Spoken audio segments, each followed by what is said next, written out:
নমস্কার প্রত্যেককে আমাদের ইউটিউব চ্যানেল এই ইউনিক ট্রিবলের পক্ষ থেকে প্রত্যেককে স্বাগত জানাই। আজকে আমাদের আলোচনার বিষয় 10,323, যে বিষয়টা হচ্ছে একটি হৃদয় বিদারক। আজকে এই বিষয়টি নিয়ে আমাদের ইউটিউব চ্যানেলে আমরা আলোচনা করব। আপনারা প্রত্যেকেই জানেন আমরা আমাদের ইউটিউব চ্যানেলের মধ্যে দীর্ঘ অনেক বছর ধরে আমরা বিভিন্ন জব নোটিফিকেশন এবং সরকারি কর্মচারীদের ডিএ এবং হাউস রেন্ট অ্যালাউন্স, তার সাথে সাথে ডিআরএ, এইসব বিষয়ে আমরা আলোচনা করি এবং জব প্রিপারেশন এইসব বিষয়ে আমরা আলোচনা করি। কিন্তু যদি আজকে এই বিষয়টি নিয়ে আমরা না আলোচনা করি, যার বা যে বিষয়টি হচ্ছে 10,323, তাহলে আমার মনে হয় যে আমার এই ইউটিউব চ্যানেলের বা আমার এই ইউটিউব চ্যানেলটা বানানোর কোনো মাহিত্যই থাকে না। আমরা যে জায়গায় জব নোটিফিকেশন নিয়ে আলোচনা করছি, সেই জায়গায় যাদের জব চলে গেছে, সেই চলে যাওয়া প্রার্থীদের বা যে চলে যাওয়া শিক্ষকদের নিয়ে আমি যদি কথা না বলি, তাহলে মনে হয় আমার এই ভিডিওটা বানানো বা এই ভিডিওগুলি বানানোই অসম্পূর্ণ থেকে যাবে। কারণ কেন?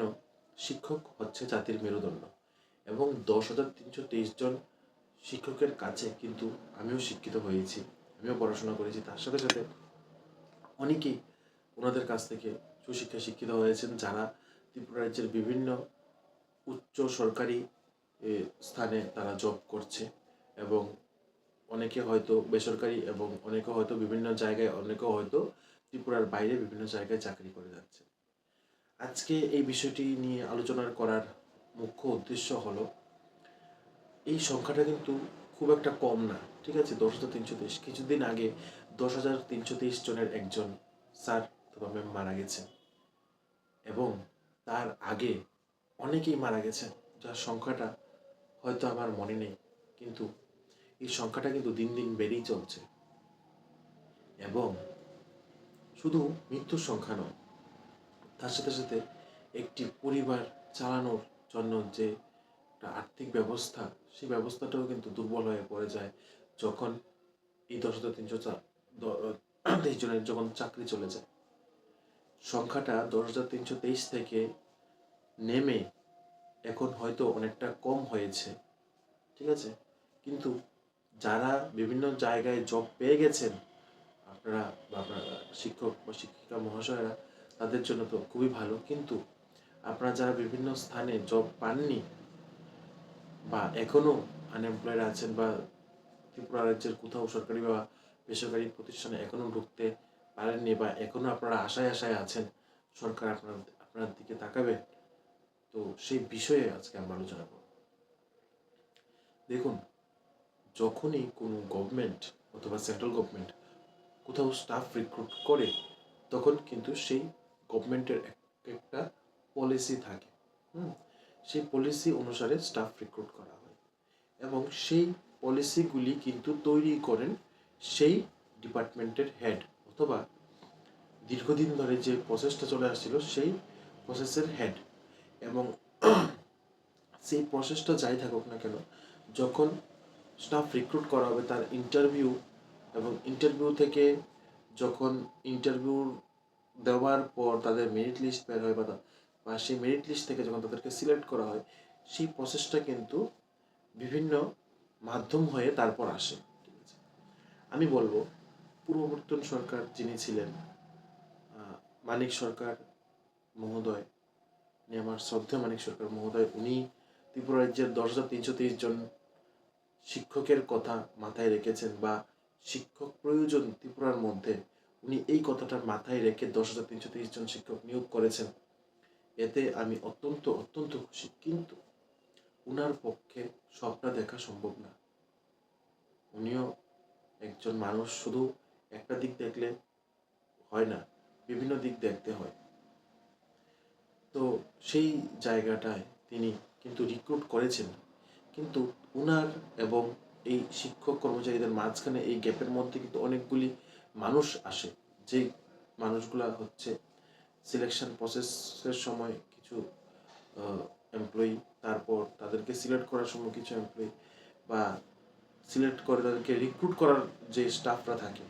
তো এই জায়গায় আমি যতটুকু দেখেছি বা শুনেছি, বিভিন্ন ঘোটালা হয়েছে। কিন্তু কেসটা কিন্তু 10,300 প্রত্যেকের জন্য কিন্তু হয়নি।